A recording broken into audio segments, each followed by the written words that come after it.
మీరు రోజు ప్రభుత్వ గడిపేది ఎక్కువ సమయం ఉంటుంది, మొబైల్ ఫోన్తో గడిపేది ఎక్కువ సమయం ఉంటుంది. అబద్ధం చెప్పండి. రోజుకు 1 గంట సేపు వాక్యము ప్రార్థన అని అనుకోండి. రోజుకు 1 గంట సేపు కంటే తక్కువే నేను మొబైల్ ఫోన్, స్మార్ట్ ఫోన్ చూసేది అనేవాళ్ళు ఉన్నారంటారా? మన మనసు ఏమనంటే పాపం చేయలేని కాదు, ఏదో చూస్తుంటాం అది ఇది. దాంట్లో ఏంటి, ఇప్పుడు ఆన్లైన్ షాపింగ్ వచ్చింది కదా, ఈస్టర్ వచ్చింది, ఏ బట్టలు కొనుక్కోవాలా, ఎక్కడ ఆఫర్లు. చాలామంది క్రైస్తవులు వాళ్ళకి ఏది అనవసరమో అదే కావాలనుకుంటారు. ఉదాహరణకి ఏదైనా కొనుక్కోవాలని ఒక షాప్కి వెళ్ళారు, పెద్ద మాల్కి వెళ్ళారు అనుకో. ఇది మీకు వర్తించదు, చాలామందికి టౌన్లో ఉన్న వాళ్ళకి వర్తిస్తుంది. వాళ్ళ భార్య భర్త కొడుకులు ఇలాగే సెలవు వచ్చిన రోజు ఏం చేస్తారంటే షాపుకి పోదామని ఒక పెద్ద మాల్కి వెళ్తారు. మాల్ అంటే ఒక పెద్దది మీ ఊరంతా ఉంటుంది. ఎక్కడో లోపలికి వెళ్తారు, బయటకు వచ్చేటప్పటికి ఎక్కడికో వస్తారు. అన్నీ లోపలే ఉంటాయి, భోజనము సామాగ్రిలు అన్నీ. కొనుక్కొని వచ్చేటప్పటికి వాళ్ళు ఏదో ఒకటి కొనాలని పోయింటారు. ఉదాహరణకి డోర్ మ్యాట్ కొనాలని పోయింటారు. ఆ డోర్ మ్యాట్ కొనాలని పోతే అది మొదట వెళ్ళిన వెంటనే కనపడదు కదా. షాపులు కూడా చాలా తెలివైన వాళ్ళు. డోర్ మ్యాట్లు మొదటే పెట్టడానికి వాళ్ళే మన మాత్రం తెలియలేని వాళ్ళ, అవి వేయలేని గల్తీలా. చాలా తెలివైన వాళ్ళు కనుక ముందే ఆకర్షణీయమైనవన్నీ పెట్టింటారు. అది చూసిన వెంటనే దానికి buy 1 get 1 ఫ్రీ అని ఉంటుంది. అంటే ఒకటి కొంటే ఒకటి ఉచితము అని. అది ఇప్పుడు మీరు పే చేయొద్దు, తర్వాత పే చేయండి అని కూడా ఉంటుంది. ఈఎంఐలు కూడా అని ఉంటుంది. అన్నీ చూసిన తర్వాత ముందుకు గదల బుద్ధి కాదు, మెల్లగా భార్య భర్తలు స్టార్ట్ అవుతుంది. ఇది మనకు లేదు కదండి, మన పాతగా అయిపోయింది, దీన్ని తీసుకుందామని అనిపిస్తుంది, ఎందుకో ఇది బాగా నచ్చేసింది. సరే మొత్తానికి తీసుకున్నారు. ఆ తర్వాత ముందుకు పోయి అన్నీ అయిపోయిన తర్వాత ఇంకా డబ్బులు అయిపోయి సమయం అయిపోయి ఇంకెళదాం రాని ఇద్దరికి చీకాకు వచ్చి పోట్లాడుకొని, అసలు మనం వచ్చింది ఏంటి, నువ్వు చేస్తున్నది ఏంటి, ఏం కొనాలని వచ్చినావు, ఏం కొంటున్నావు, అది లేదు చివరికి వెళ్ళేటప్పుడు తీసుకొని పోదాం. అట్లే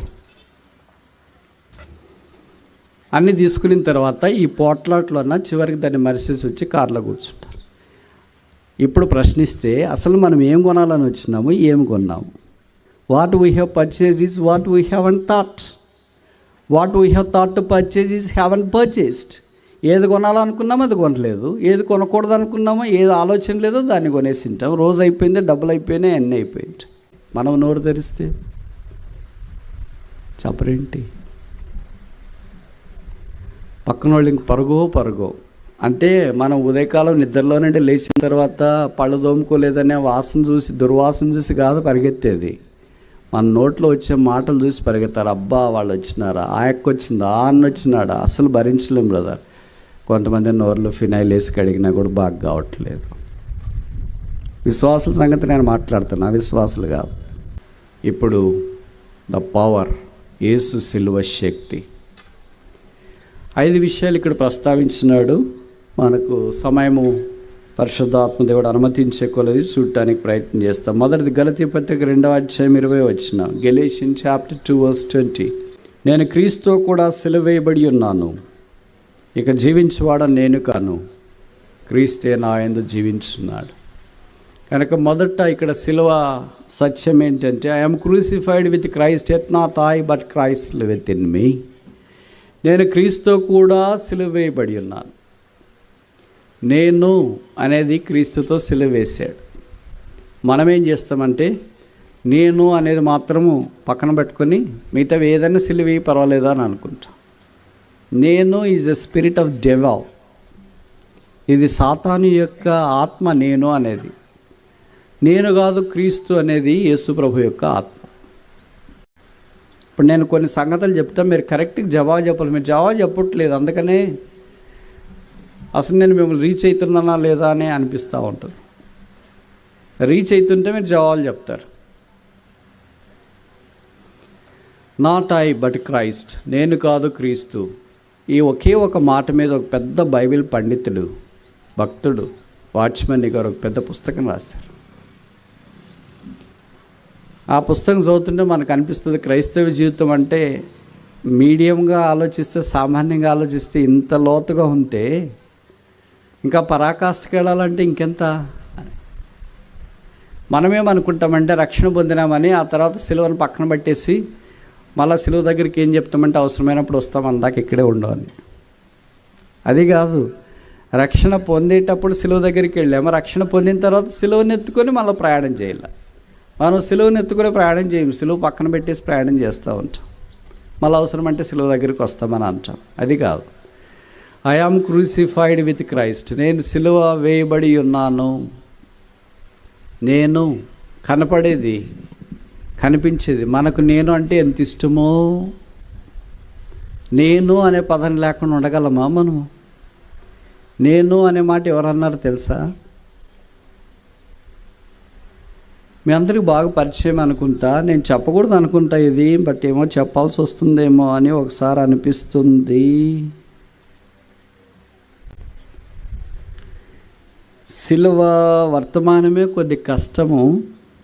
అనేది గుడ్ ఫ్రైడే సీజన్ కదా, మరి అందుకనే ఆ థీమ్ ఎన్నిక చేసుకుందాము. 14వ అధ్యాయము యెషయా గ్రంథం.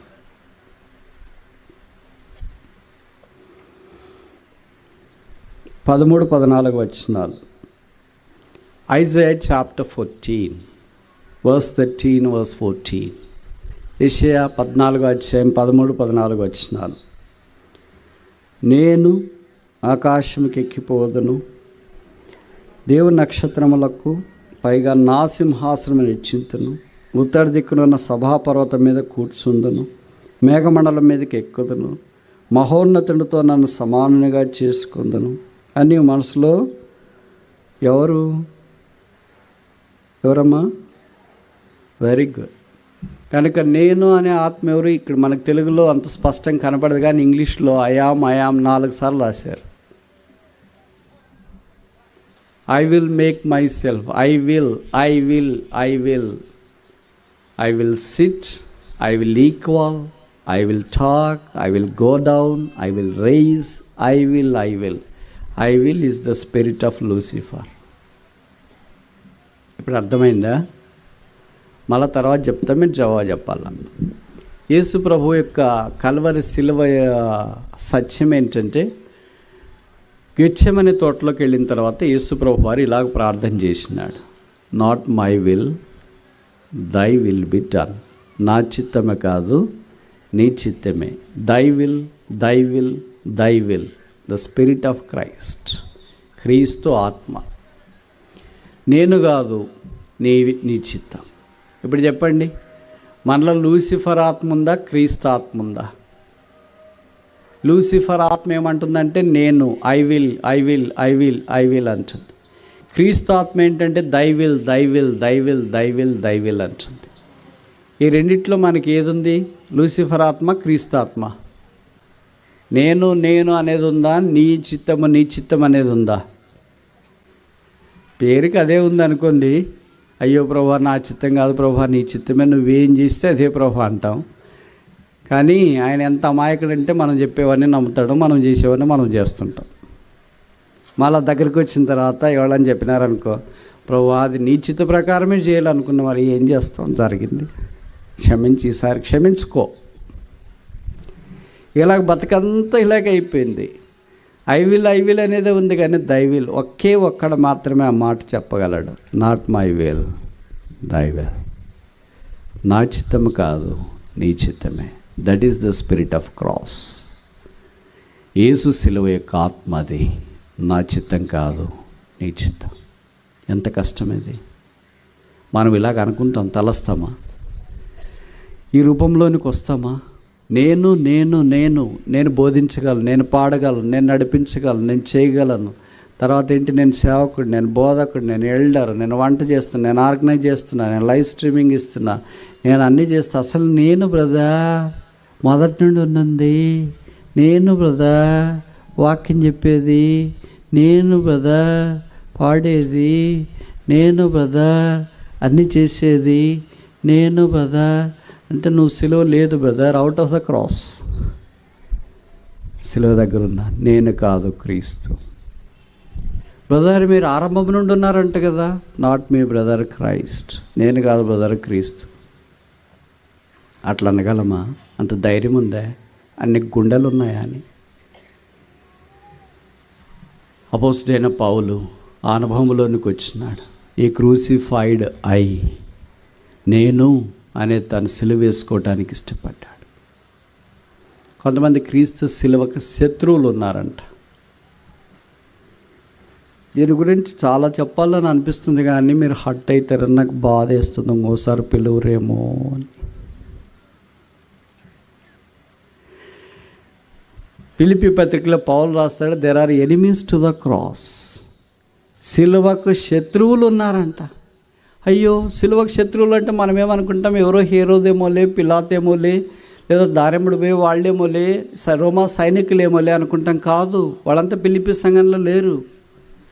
ఫిలిప్పీ సంఘంలో యేసుప్రభు యొక్క రక్తం ద్వారా కడగబడి కొనబడిన లాంటి వాళ్ళు కనిపిస్తున్నారు. బట్ అక్కడేమున్నారు, instead of having friends for the Christ, there are foes for the Christ.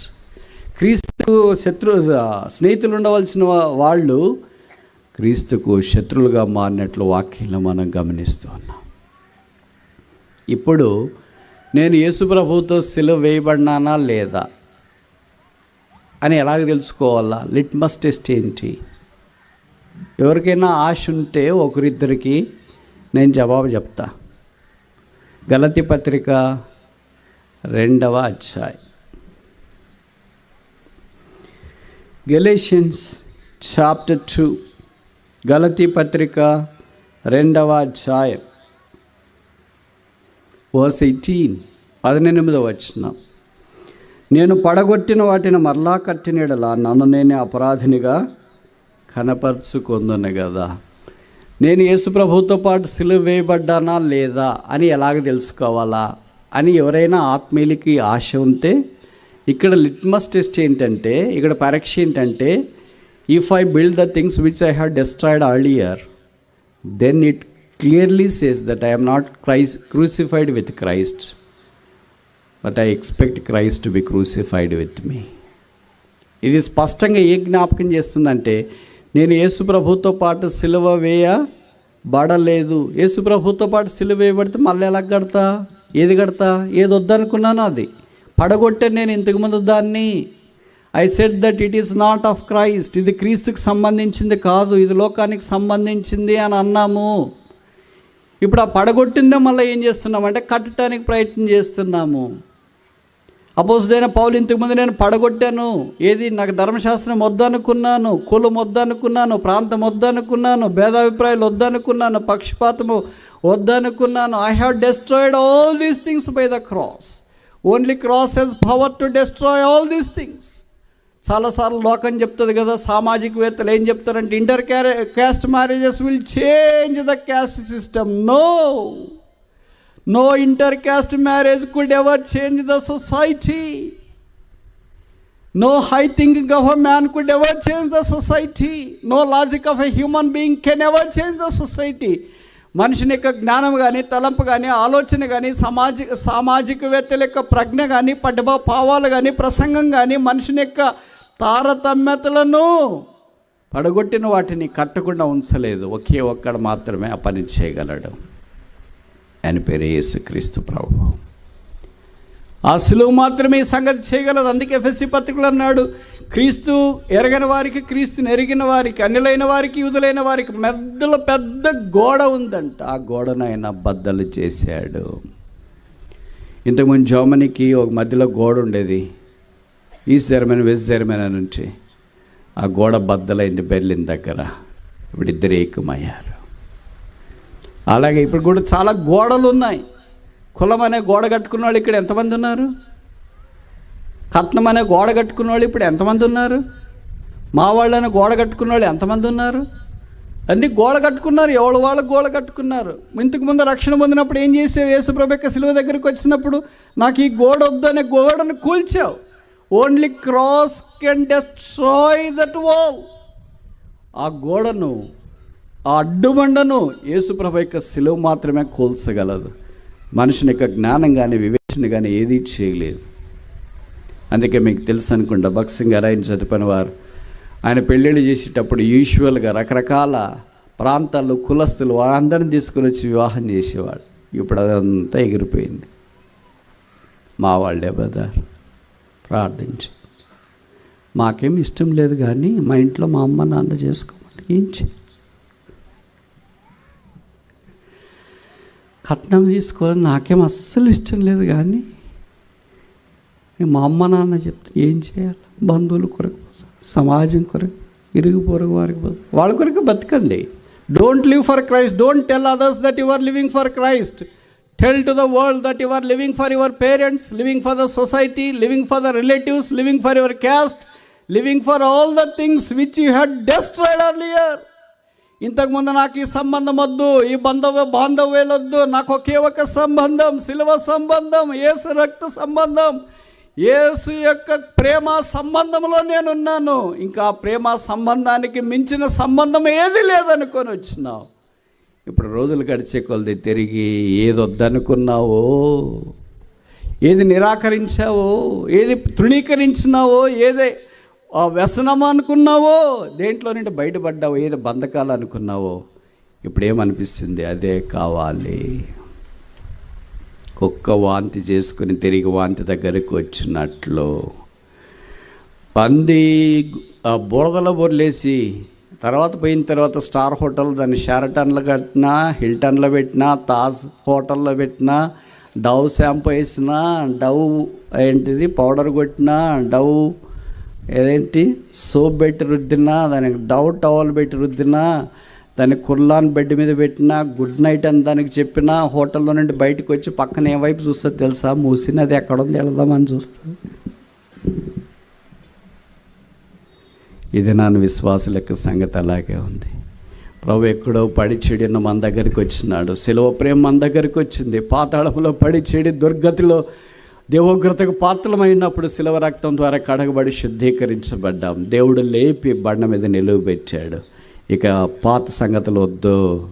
కులము, ప్రాంతము, మతము, రకరకాల పరిస్థితులు అన్నింటి తప్పించబడి యేసుక్రీస్తు మార్గంలోనికి రా అంటే సరే ప్రభు అని తీర్మానం చేసుకున్నాం. రోజులు గడిచినాయి, ముందుకు సాగిపోతున్నాం. వయసు వచ్చింది, పెళ్లి వయసు వచ్చింది, ఇంట్లో సంబంధాలు చూస్తున్నారు. ఏమ్మా ఏంటి బదా? మాకు కొంతమంది చెప్తుంటారు ఇట్లాంటివన్నీ విని విని విని విని విని చెవులు చిల్లెల్లబడిపోయినాయి. సరే వాళ్ళు చెప్తుంటారు, బ్రదర్ మరి ఏం చేయమంటారు? మీకు ఏం చేయాలనిపిస్తే చేయండి, మమ్మల్ని ఎందుకు అడగడం? మేము చెప్పేటట్టు ఎలాగ చేస్తారా? ఎవరు వినరు కదా. వినరంటే ఇక్కడ వినకపోతే ఇంతమంది ఎందుకు వస్తామంటే ఇది చెవుల్లో వినటానికే, ఆచరణలో అది కుదరదు.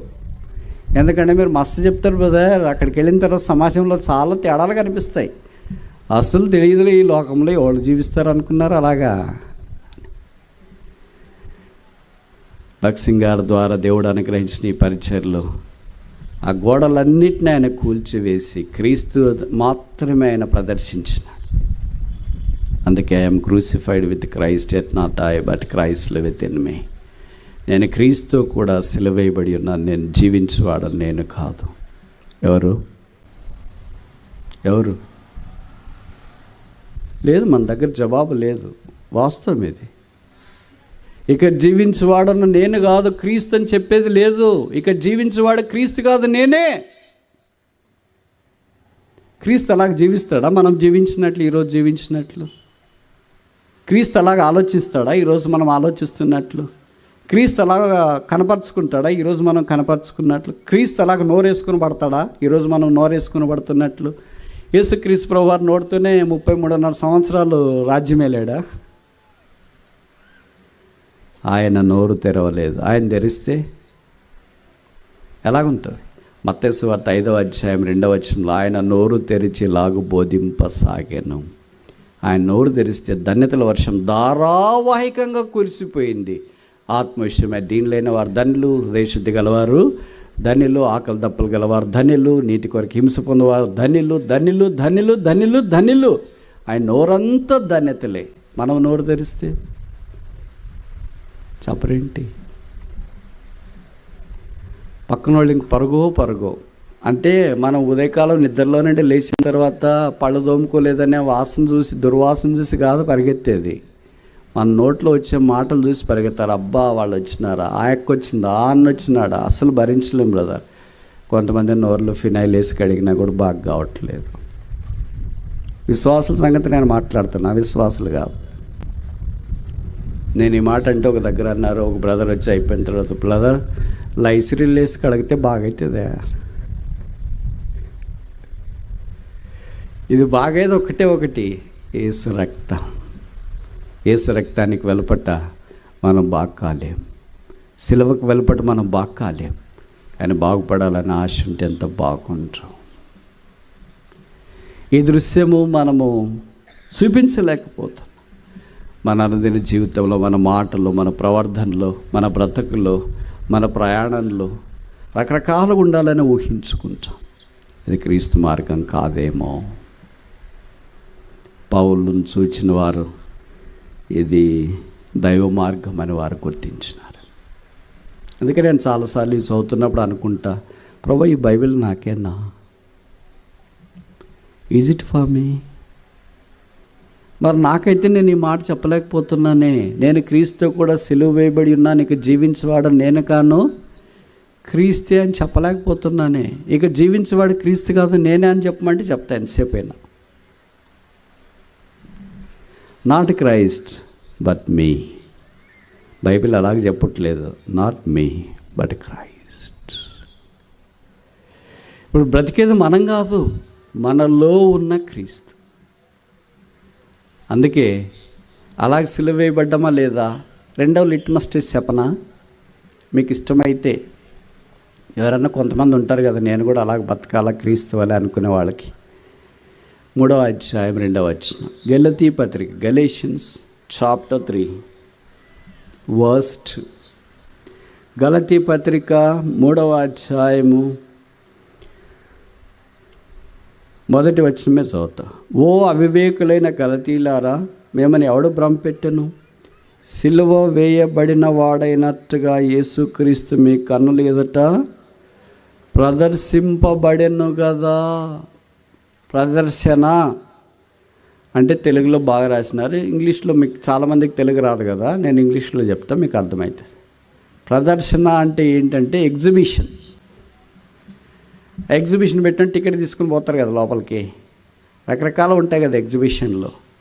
పై జైంట్ వీల్ అని ఒకటి ఉంటుంది, మీరు కింద కూర్చుంటే పైకి తీసుకెళ్తారు.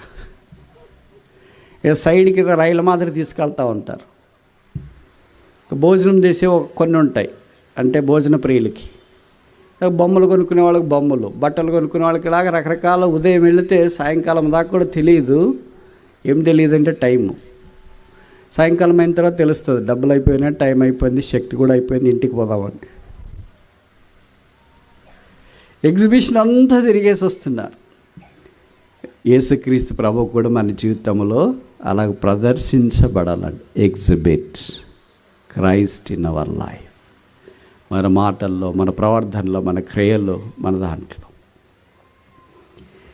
మనలో క్రైస్తు ఎప్పుడైనా కనిపిస్తున్నట్లు అనిపిస్తుందా? మనం వేసుకునే డ్రెస్సు, మాట్లాడే తీరు, మన ఫ్యాషన్స్, దీన్ని బట్టి యేసుక్రీస్తు ప్రభువారు అలాగ ప్రదర్శించబడ్డాడు. నేను ఒకసారి ఒక స్థలానికి వెళ్ళి ఇలా వాక్యం బోధిస్తున్న తర్వాత ఒక పెద్ద ఆయన ఎల్డర్, రాష్ట్రానికి ఎల్డర్, ఆయన వచ్చి ఇలాగన్నాడు, బ్రదర్ ప్రభు నాతో మాట్లాడినాడు ఇది నాన్న అన్నాడు. ఏం తక్కువ నాన్న. ఇంకా ఆయన ఏడుడు ఆరంభించాడు. అంత పెద్ద ఆయన ఏడుస్తుంటే ఆయనకి వాక్యం తెలియని అమాయకుడు కాదు, బాగా వాక్యం తెలిసిన వ్యక్తి, స్టేట్ లెవెల్ నాయకుడు, ఆధ్యాత్మికమైన వాడు. నేను ఈ సిలువను గురించి కొన్ని మాటలు చెప్తూ, ఇలా కొంతమంది డంబానికి ఎక్కువ ప్రాధాన్యత ఇస్తారు. వాళ్ళకి 20 జతల బట్టలు ఉన్నా అసలు నాకు బట్టలే లేవక్క, ప్రార్థన చేయండి. వాళ్ళ భార్య భర్తలకు రోజు గొడవలు వస్తుంటాయి. ఏం గొడవలు అంటే, భర్త చెప్తుంటారు, అమ్మాయి ఈ రూమ్లో సెల్ఫ్ అంతా నీ బట్టలే, ఇవి కొద్దిగా తీసేస్తే నేను నా కొడుకన్నా కొద్దిగా బట్టలు పెట్టుకుంటా అంటే, ఎక్కడున్నా ఇవన్నీ ఒకటి కూడా బాగలేవు. బాగాలేకపోతే బయటపడేయచ్చు కదా, ఒకటి కూడా సరిపోకపోతే బయట పడేయచ్చు కదా. బయట పడేయలేరు, కట్టుకోలేరు, బీరువాలోనే అలాగ ఉండాలా, వేరే వాళ్ళు ఆ బీరువాని ఎవరు తాకూడదు. అంతా మనమే రాజ్యం, మహిళా రాజ్యం, మహిళా లోకం. వాళ్ళకి ఎన్నున్నా కూడా తృప్తి ఉండదు.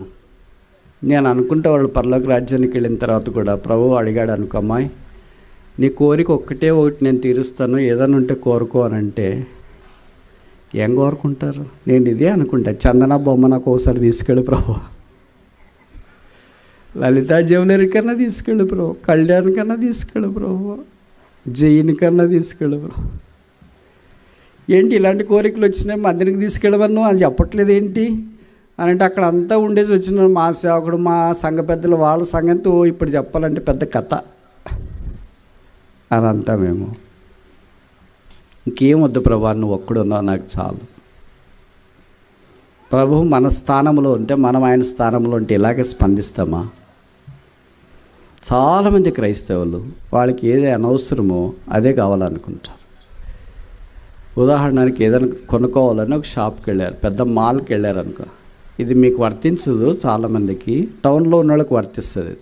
వాళ్ళ భార్య భర్త కొడుకులు ఇలాగే సెలవు వచ్చిన రోజు ఏం చేస్తారంటే షాపుకి పోదామని ఒక పెద్ద మాల్కి వెళ్తారు. మాల్ అంటే ఒక పెద్దది మీ ఊరంతా ఉంటుంది.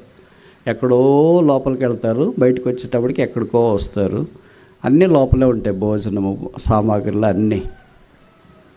కొనుక్కొని వచ్చేటప్పటికి వాళ్ళు ఏదో ఒకటి కొనాలని పోయింటారు. ఉదాహరణకి డోర్ మ్యాట్ కొనాలని పోయింటారు.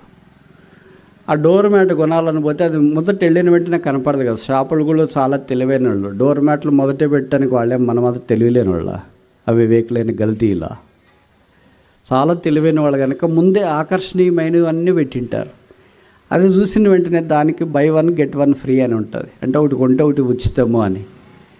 అది ఇప్పుడు మీరు పే చేయొద్దు, తర్వాత పే చేయండి అని కూడా ఉంటుంది. ఈఎంఐలు కూడా అని ఉంటుంది. అన్నీ చూసిన తర్వాత ముందుకు గదల బుద్ధి కాదు, మెల్లగా భార్య భర్తలు స్టార్ట్ అవుతుంది. ఇది మనకు లేదు కదండి, మనది పాతగా అయిపోయింది, దీన్ని తీసుకుందామని అనిపిస్తుంది, ఎందుకో ఇది బాగా నచ్చేసింది. సరే మొత్తానికి తీసుకున్నారు. ఆ తర్వాత ముందుకు పోయి అన్నీ అయిపోయిన తర్వాత ఇంకా డబ్బులు అయిపోయి సమయం అయిపోయి ఇంకెళదాం రాని ఇద్దరికి చీకాకు వచ్చి పోట్లాడుకొని, అసలు మనం వచ్చింది ఏంటి, నువ్వు చేస్తున్నది ఏంటి, ఏం కొనాలని వచ్చినావు, ఏం కొంటున్నావు, అది లేదు చివరికి వెళ్ళేటప్పుడు తీసుకొని పోతాం. అట్లే అన్నీ తీసుకున్న తర్వాత ఈ పోట్లాట్లోన చివరికి దాన్ని మరిసేసి వచ్చి కార్లో కూర్చుంటారు. ఇప్పుడు ప్రశ్నిస్తే అసలు మనం ఏం కొనాలని వచ్చినాము, ఏం కొన్నాము?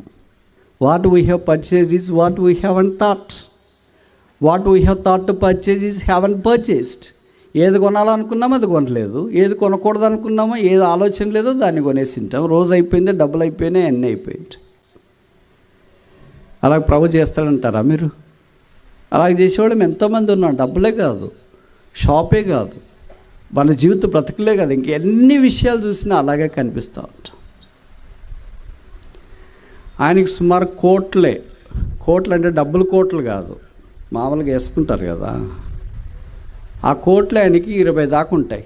కోట్లు లేకుండా ఎప్పుడు రాడు. అంటే ఎవరైనా కోట్లు వేసుకుని వస్తే నేనేమి అనుకోవట్లేదు. Go ahead with your nice dress coat. I appreciate all of you. అందరికీ అలాంటి డ్రెస్ సెన్స్ ఉంటే మంచిది. బట్ అందరూ ఉండలేము. అందులో ఇలాంటి ఎండలకి దారి వేసుకుంటే ఏమైనా అవుతుందా? ఒడికి మామిడి పండు మగ్గిపోయినట్లు మగ్గిపోవాల్సింది. ఆయన అలా ప్రతిసారి సూట్లోనే వస్తాడనమాట. చిన్న మీటింగ్లో ఆయన అంత డ్రెస్ సెన్స్ ఉంది, అంత పెద్ద వయసులో ఉన్నా కూడా. సరే ఎవరో ఆయన దగ్గరికి ప్రార్థన చేయించుకోవటానికి వచ్చారంట. ప్రార్థన చేసినాడు. వాళ్ళు ఏదో ఒక 10,000 రూపాయలు ఇచ్చి అంకుల్ ఒక డ్రెస్ కొనుక్కోండి అని చెప్పారంట. ఆయనకి నాకు తెలిసి 100 పైన ఉంటాయి డ్రెస్సులు. సూట్లోకి 20 పైన ఉంటాయి. మనిషి ఏం లావు కాలేదు, హైట్ పెరగలేదు, అత్తే ఉంటాడు. దగ్గరికి వచ్చినాడు. అంటే ఆయన చెప్పిన సంగతి ఇవన్నీ. కొనాలని షాప్కి వెళ్ళాడంట. లూయిస్ ఫిలిప్ పెద్ద బ్రాండ్ షాపులో. అది వెళితే బాగా నచ్చిందంట ఒక సూటు. కానీ అది 15,000 ఎంతో చెప్పారంట. ఈయనకేమో వేరే ఆయన గిఫ్ట్ ఇచ్చింది 10,000. సరే 10,000 ఏదో చూడండి అంటే చూశారంట, అది నచ్చలేదంట. ఇంటికి వచ్చినాడంట. వచ్చి ఇంకో రోజు వెళ్ళాడంట, వేరే షాప్కి వెళ్ళాడు. ఇప్పుడు లూయిస్ ఫిలిప్ కాకుండా ఏదో రెమాండ్స్ అనుకోండి. Since 1925 the perfect man, the complete man. అది చూసినాడు. అది కూడా రేట్ ఎక్కువైంది. ఈయన దగ్గర ఏం 10,000 వాళ్ళు ఇచ్చింది. ఈయన దానికి ఎక్స్ట్రా వేసి కొనుక్కోగలడు, కానీ వాళ్ళు ఇచ్చిన దాంట్లోనే కొనుక్కోవాలనుకున్నాడు. అది కూడా నచ్చలేదు. 3వ రోజు మీటింగ్కి వచ్చినాడు. మీటింగ్లో దేవుని వాక్యం విన్నాడు. వచ్చిన తర్వాత ఏడుస్తా ఇలాగ నా చేతులు పట్టుకున్నాడు. బ్రదర్ చెప్పండి అంకుల్ అంటే కథ అంతా చెప్పినాడు. మరి నేను అన్నాను, అంకుల్ రేపు కొనుక్కోండి అంకుల్, నేను కూడా ఒక 10,000 ఇస్తాను అని అన్నాడు. ఇప్పుడు ఆయన ఏమని అంటాడు చెప్పండి? ఏమని అంటాడంటారు? ఆయన అన్నాడు, I am crucified with Christ, yet not I but Christ liveth in me. నాకు అవసరం లేదు, నాకు చాలా ఉన్నాయి. ఏంటో బ్రదర్ బట్టలు అంటే పిచ్చి, ఆయన ఇచ్చిపోయినాడు కదా, నాది కాదు కదా అని నేను అన్నాను. ఆయన ఇచ్చిపోయినాడు, బట్ చాలామంది అక్కర్లు ఉన్నోళ్ళు ఉన్నారు. మీ దగ్గరికి వచ్చేవాళ్ళు చాలామంది ఉంటారు. వారిని గురించి ఆలోచించవచ్చు కదా. అవసరమా? కొత్త ఇళ్ళ మీద కట్టే దిష్టి బొమ్మ పెట్టింటారే, కట్టే కొత్త దిష్టి, దానికి వారంకోసారి మారుస్తారు డ్రెస్. అవసరమా? అవసరమైతే మీ ఇష్టం. క్రీస్తు నాలో ప్రదర్శించబడడం పోతే నేను అవివేకిని, క్రీస్తు నాలో ప్రదర్శిస్తే నేను వివేకిని. అందుకే ఇక్కడ ఎలాంటి వాళ్ళు కనిపిస్తున్నారంటే ఫూల్స్, గెలేషియన్ ఫూల్స్. చాలామంది సంఘాల్లో గెలేషియన్ ఫూల్స్ ఉంటారు. అంటే క్రీస్తును ప్రదర్శించని అవివేకం, గెలేషియన్ ఫూల్స్. వాళ్ళు స్పిరిచువల్ వైజ్ పీపుల్, వాళ్ళ క్రీస్తును ప్రదర్శించేవాళ్ళు. నేను కాదు క్రీస్తు. పౌలు అన్నాడు, నేను క్రీస్తును ప్రదర్శిస్తున్నాను అన్న సంగతి ఏంటి? రెండోది చూస్తామా? 2-3 చూసి ముగిస్తాము, టైం అయిపోయింది. గలతీ పత్రిక 5వ అధ్యాయమా,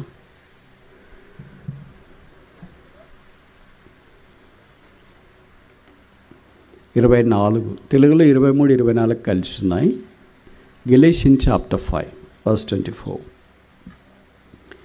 క్రీస్తు యేసు సంబంధులు శరీరమును దాని ఇచ్చలతోనూ దురాశలతోనూ డాష్. నిజమా? ట్రూ. క్రీస్తు యేసు సంబంధులు సిలువ వేసినారంట. సిలువ వేయని వాళ్ళు ఎవరు? ఎవరు? క్రీస్తు యేసు సంబంధులు కాని. మనం ఇప్పుడు రోజు సిలువ వేయబడుతుంటే మనం క్రీస్తు యేసు సంబంధాలను దేనితోనూ ఇది నాకు అవసరం లేదు, ఇది నాకు అవసరమే. ఆ మధ్యలో నేను ఒక కథ చదివాను అనుకుంటా. ఆ కథ ఏంటంటే, ఒక పెద్ద షాప్ పెట్టినారంట. ఆ షాప్లో ఇలాగ బయట బోర్డు పెట్టినారు, we have everything what you want, we do not have anything what you do not need. ఇంకోసారి చెప్పనా? మా షాపులోకి వస్తే మీకు ఏం అవసరం అవన్నీ ఉంటాయి. మా షాప్లో లేవంటే ఏమని అర్థం అంటే నీకు కూడా అవసరం లేదు అని అర్థం.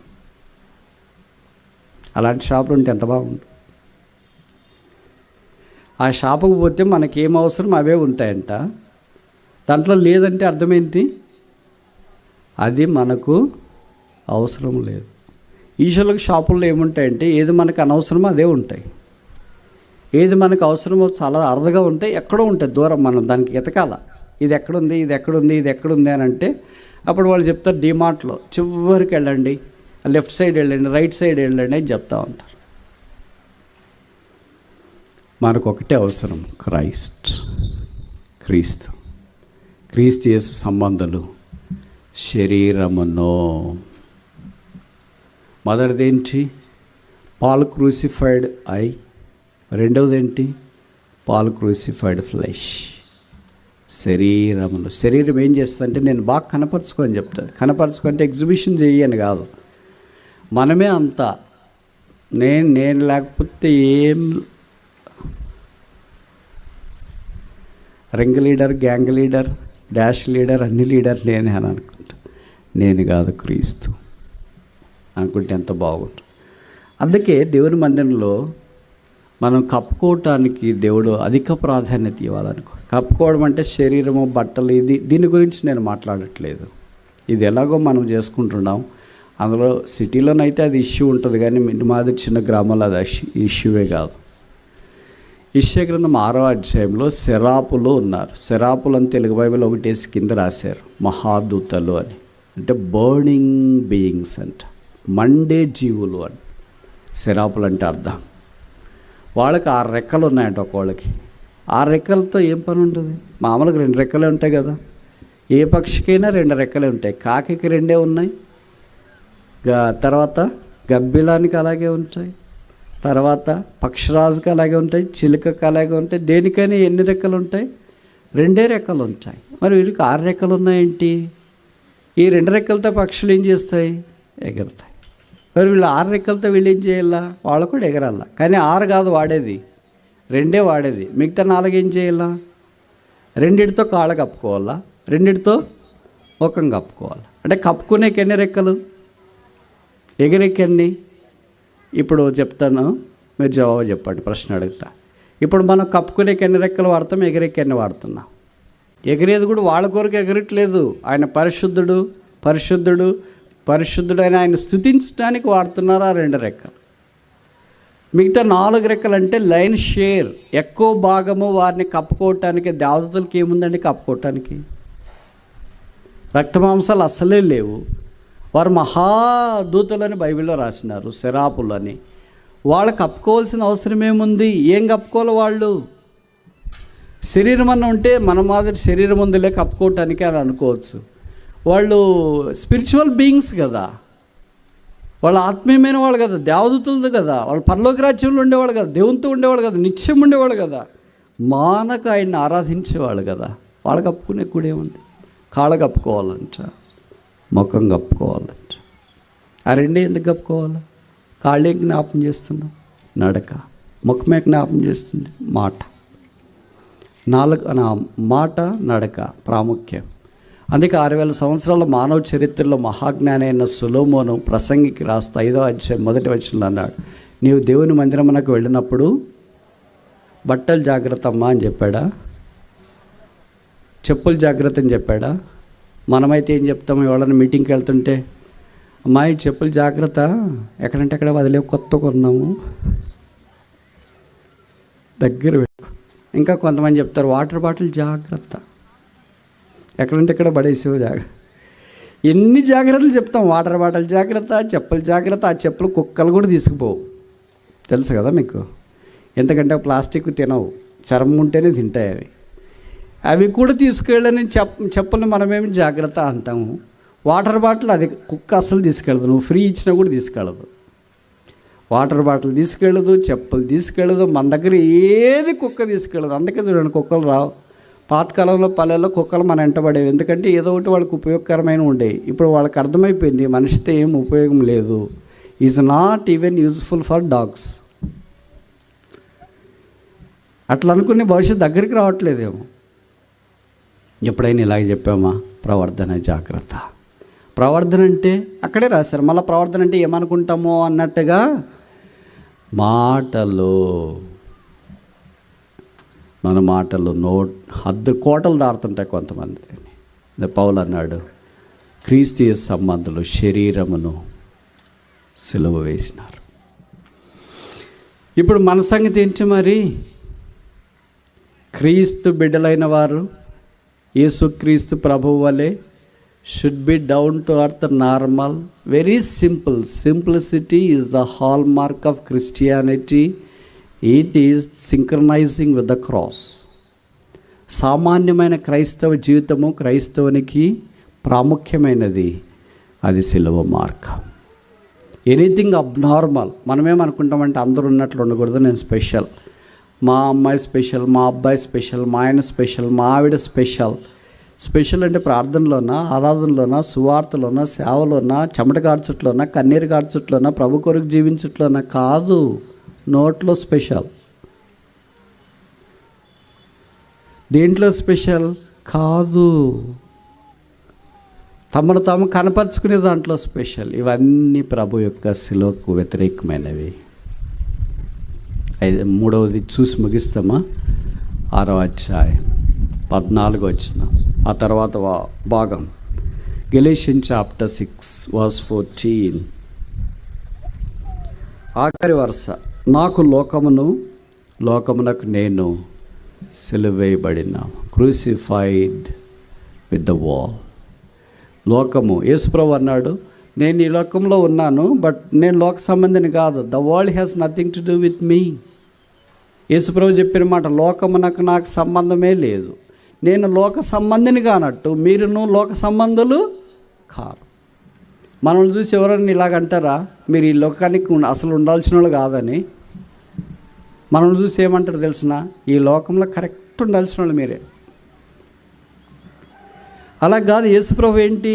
Is not of this world. ఆయన ఈ లోక సంబంధి కాదు. ఆయన చూసిన వాళ్ళు ఎవరు అనుకోవట్లేదు ఈ లోక సంబంధి కాదని. అందుకే పౌలు అంటున్నాడు, మనం రాబో లోకం కొరకు ఎదురు చూస్తున్నాం. ఉన్నతమైన లోకం, ఎండ లేని లోకం, సూర్యుడు లేని లోకం, అవమానం లేని లోకం, దుఃఖం లేని లోకం, వేదన లేని లోకం, కృంగదలు లేని లోకం, ఈ శరీరము కనపరుచుకోవాలనే ఆశ లేని లోకం, పరలోకం. కానీ చాలా విషాదకరమైన ఇష్యూస్ మీకు ఉన్నాయనుకుంటా. చెప్పమంటారా? పరలోకానికి పోతే మీ అందరికీ, మీలో చాలామందికి 90% బాధ కలిగించేది ఏంటంటే అక్కడ స్మార్ట్ ఫోన్ లేదు. ఇక్కడే చూసుకోవాల్సినవన్నీ వాట్సాప్ నెట్వర్క్లు, సోషల్ మీడియా లేదు. పర్వాలేదా? సోషల్ మీడియా లేని పరలోక రాజ్యం మాకెందుకు బ్రదర్ అని అనుకునే వాళ్ళంతా ఇక్కడే ఉండొచ్చు. ఆ పీడ ఎప్పుడు విరగడవుతుంది బ్రదర్ అనుకునే వాళ్ళంతా ప్రభు రాజ్యం కొరకు కనిపెడతా ఉండవచ్చు. ఇవన్నిటిని మనం తప్పించబడతాం. మొబైల్ ఫోన్ శక్తి నుండి, సాతాను శక్తి నుండి, లోకపు శక్తి నుండి, మానవ శక్తి నుండి, ఏడుపు శక్తి నుండి, చుట్టుపక్కల శక్తుల నుండి తప్పించబడి విడిపించబడి ఆ లోకంలో మనం ఉంటాం. అందుకే పౌలు రాస్తాడు, రాబో లోకము అని, ద కమింగ్ వాల్. ఆ రాజ్యం కొరకు మనం ఎదురు చూసేవారము. ఈ రాజ్యము మనది కాదన్నట్లుగా బ్రతుకుట చాలా ప్రాముఖ్యం. అలాగే ఎవరు బ్రతుకుతారంటే లోకానికి తాము సిలువేయబడినట్లు, లోకం మనకు సిలువేయబడినట్లు. లోకం ఏదైనా వచ్చి అడిగింది అనుకోండి మనల్ని, మనం చెప్పగలమా? నాకు నీకు అసలు సంబంధమే లేదు, you have no part with me. ప్రభు చెప్పిన మాట అది, you have no part with me. మనం ఏం చెప్తా, అయ్యో దేవుడు బ్రదర్ ఎట్లా ప్రార్థన ఆలకించినాడో తెలుసా, లోకమే మా ఇంట్లోకి వచ్చింది. అది దేవుడు ఆలకిస్తాడండి. విశ్వాసాలు చాలామంది అలాగే చెప్పుకునేవాడు. పాతకాలంలో ఏమనుకునేవాళ్ళు అంటే, సినిమా చూడాలంటే ఎక్కడికో వెళ్ళాలా, ఎవరికో కనిపిస్తామో, సాక్ష్యం పోతుంది, అది ఇది అనుకుని. సాతాను ఏం చెప్పాడక్క, మీరు అంత దూరం ఎందుకు వస్తారక్క, నేనేమి ఇంటికి వచ్చేస్తా, నేనేమి ఇంటికి వస్తాను. వచ్చినప్పుడు టీవీలు పెట్టుకొని, అబ్బా టీవీలు ఉన్నాయి మన ఇంటికే ఇచ్చేసాడు, ఇక్కడే చూస్తాంలే అనుకునేవాళ్ళు. టీవీలోనే భర్త చూడాలా, భార్య చూడాలా, కొడుకులు చూడాలా, అందరూ చూడాలా, అన్నీ చూడాలనుకున్నాడు. కరెంట్ ఉండదు, ఇవన్నీ చూడాలనుకున్నాడు, పనులు ఉంటాయి, ఇవన్నీ కుదరదని ఇప్పుడు సాతాన్ని, అక్క మీరు ఇంట్లో కూడా కష్టపడతారు, మీ చేతిలోకి వచ్చేసానక్క. స్మార్ట్ ఫోన్ చేతిలో ఉంది. నువ్వు పొలంలో కావాలన్నా, ఎక్కడ కూర్చోవాలన్నా, ఎక్కడ ఏం చూడాలనుకున్నా చూస్తూనే ఉంటారు. నాకు తెలిసి చాలామంది విశ్వాసులు, మీరు రోజు ప్రభుత్వం గడిపేది ఎక్కువ సమయం ఉంటుంది, మొబైల్ ఫోన్తో గడిపేది ఎక్కువ సమయం ఉంటుంది. అబద్ధం చెప్పుకుని చెప్పండి. రోజుకు 1 గంట సేపు వాక్యము ప్రార్థన అని అనుకోండి. రోజుకు 1 గంట సేపు కంటే తక్కువే నేను మొబైల్ ఫోన్, స్మార్ట్ ఫోన్ చూసేది అనేవాళ్ళు ఉన్నారంటారా? ఉన్నారా లేదా? అయ్యో అది లేకపోతే పని కాదు బ్రదర్. నిజమే, అది లేకపోతే పని కాదు. మనం ఆడదాకే ఉండం కదా. మన మనసు ఏమనంటే పాపం చేయలేని కాదు, ఏదో చూస్తుంటాం అది ఇది. దాంట్లో ఏంటి, ఇప్పుడు ఆన్లైన్ షాపింగ్ వచ్చింది కదా, ఈస్టర్ వచ్చింది, ఏ బట్టలు కొనుక్కోవాలా, ఎక్కడ ఆఫర్లు. ఇదేం పాపమేం కాదు, టైం వేస్ట్. ఇలాంటి ఒకదానికోటి తగులుతూనే ఉంటారు, చూస్తూనే ఉంటారు. అప్పుడు అనిపిస్తుంది ఏమని అంటే, బ్యాటరీలో మీ ఫోన్ స్విచ్ ఆఫ్ అవుతుంది, please connect to the charger. అయ్యో లో అయిపోయింది అంటే, అప్పుడే అయిపోయింది లో, అప్పుడే కదా ఎప్పటి నిండా చూస్తున్నాం. నీకు తెలియట్లేదు, ఎందుకంటే దాంట్లో లీనమైపోయావు కనుక అప్పుడైపోయింది అంటున్నావు. మొబైల్ ఫోన్కి తెలుసు కనుక అక్క అయిపోయింది, మళ్ళీ మీరు చూడాలి కదా, అందుకని ఛార్జింగ్ పెట్టుకోండి అని. అబ్బా ఎంత ఫ్రెండ్లీ. అలాంటప్పుడు కరెంటు కూడా పోదు తెలుసునా. మీరు ఎప్పుడైనా మొబైల్ ఛార్జింగ్ పెట్టుకోవాలనుకుంటే కరెంటు పోయింది దాని వాళ్ళు చేయొద్దండి, ఉండదు. మీరు చాలా బాగా గమనించుంటారు, నా టైప్ ఉన్నోళ్ళు కొంతమంది చేయొద్దండి. ఏమనంటే, ఇప్పుడు మనం ప్రార్థన చేసుకోవాలా అని అనుకున్నాం అనుకోండి, ఇప్పుడు చేసుకోవాలని అనుకున్నాను కానీ ఏంటి మనసు అంతా ఒక రకంగా ఉంది. ఎవరైనా మనకు తెలిసిన వాళ్ళు, ఇంట్లో వాళ్ళు ఎవరైనా ఫోన్ చేస్తే బాగుండు అనుకుంటాం. ఒక 5 నిమిషాలు రాలేదు, ఎక్కడి నుండి ఫోన్ రాలేదు, సరే ప్రార్థన చేసుకుందాం అనుకుని మోకరించి 1 నిమిషం ప్రార్థన చేసినాం అనుకో, అప్పటికేమవుతుంది, ఫోన్ మోగుతుంది. అది కూడా మనకు బాగా పరిచయమైన వాళ్ళు, అర్జెంట్ ఉన్న వాళ్ళదే ఉంటుంది. సరే ఒకసారి మోగిందిలే మనం ప్రార్థన చేసుకుందాం అంటే ఆగదు, అప్పుడు మళ్ళీ మోగుతూనే ఉంటుంది. ఏంటా అని చూస్తే అప్పుడు మనకి ఏదో మనకు తెలిసిన వాళ్ళు, బంధువుల్లో వాళ్ళు వీళ్ళు ఉంటారు, వాళ్ళకి బాగాలేదు వీళ్ళకి బాగాలేదు అట్లా ఇట్లా అని చెప్పేటప్పటికే మనం మూడ్ ఆఫ్ అయిపోతుంది. ఒక అర్ధగంట మాట్లాడేటప్పటికి అబ్బా ఇంకేం ప్రార్థన చేసుకుంటా, వాళ్ళు ఇట్లంట వీళ్ళు ఇట్లంట, బాగాలేదంట, మా అమ్మగారికి బాగాలేదు, మా నాన్నగారికి బాగాలేదు, వాళ్ళకి బాగాలేదు, వీళ్ళకి బాగాలేదంట. ఏమో దేవుడు మా ప్రార్థన ఏం ఆలకించట్లేదు. ఎగిరిపోయి ప్రార్థన ఎగిరిపోయి అంతే. ఇలాగైన వాళ్ళు ఎంతమంది ఉన్నారు ఎవరైనా చేయొద్దండి నా టైప్ లేరా? ప్రభుకు స్తోత్రాలు. అంత పౌల్లే, అంత లోకానికి సిలువ వేయబడిన వాళ్ళు. ప్రభుకు స్తోత్రాలు. అందరూ పౌలు ఇక్కడ ఉన్నారు. పౌలు కాని వాడు పౌలుకు బోధిస్తున్నారు. చాలా విడ్డూరంగా ఉంది కదా ఇది. అలాగే అనుకుంటా ఈరోజు వాక్యం చదువుకోవాలా, చాలాసేపు చదువుకోవాలా, సెలవు వచ్చింది, ఒక పుస్తకం అంతా చదువుకుందాం, కీర్తనలు చదువుకుందాం. ఈరోజు ఎవరు ఫోన్ చేసేటట్లు లేరు అనుకున్న. మొదటి కీర్తన చదివినా మన అతడు చేయనదంతా సఫలమగునని 3వ వచనంకి వచ్చేటప్పటికి ఫోన్ మోగుతుంది. ఫోన్ మోగితే పర్వాలేదులే అనే ఫోన్ కాదు అది. అత్యవసరమైన ఫోన్ ఉంటుంది, ఇంపార్టెంట్ ఉంటుంది, ఏదో ఆఫీస్కి సంబంధించి ఉంటుంది. ఆఫీస్ ఫోన్ కదా అని మనం లిఫ్ట్ చేస్తే ఆఫీస్ ఫోన్ అప్పటితే ఆగిపోద్ది, దానికి ఏదో పని పెట్టింటారు వాళ్ళు. ఈరోజు సెలవు కదంటే సెలవు రోజు అందుకనే ఫోన్ చేస్తున్నారు, లేకపోతే ఎందుకు చేస్తారు? ఏదో దైవిక కార్యాలకు పూనుకుందామంటే అలాగ వస్తుంది. ఏం పూనుకోక ఖాళీగా ఉన్నాం అనుకోండి, అది ఇది ఆలోచిస్తా ఏమనిపిస్తుంది. ఇవన్నీ మీకు అనిపించట్లేదా? వీటన్నిటిని ఏం చేయాలంటే నేను లోకము నాకును సిలువ వేయబడి ఉన్నా. ఇప్పుడు 3 సిలువలు చూసినా. మొదటిది ఏంటి? క్రాస్ ఆఫ్ ఐ, నేను సిలువ వేయబడ్డ. రెండవది ఏంటి? క్రాస్ ఆఫ్ ఫ్లెష్, శరీరము సిలువ వేయబడ్డ. మూడవది ఏంటి? క్రాస్ ఆఫ్ ద వాల్, లోకము సిలువ వేయబడట. వాళ్ళు ఇవన్నీ అనుభవాల గుండా వెళ్ళాడు. అందుకనే యేసు ప్రభు యొక్క సిలువను అతిశయించుట నాకు మేలు. చేరి వచ్చిన జనసమూహమైన మనం కూడా అలా క్రీస్తు వలె, పౌలు వలె ఆ సిలువ మార్గములు వెళుతూ మనకు శరీరానికి, లోకానికి సిలువ వేయబడిన వారమై సిలువను మోస్తూ, లోకం తలకిందులు చేస్తూ, సిలువ ఆనందము కొరకై ముందుకు సాగిపోయినట్లు ప్రభువు మనకు సహాయం చేయనుగాక.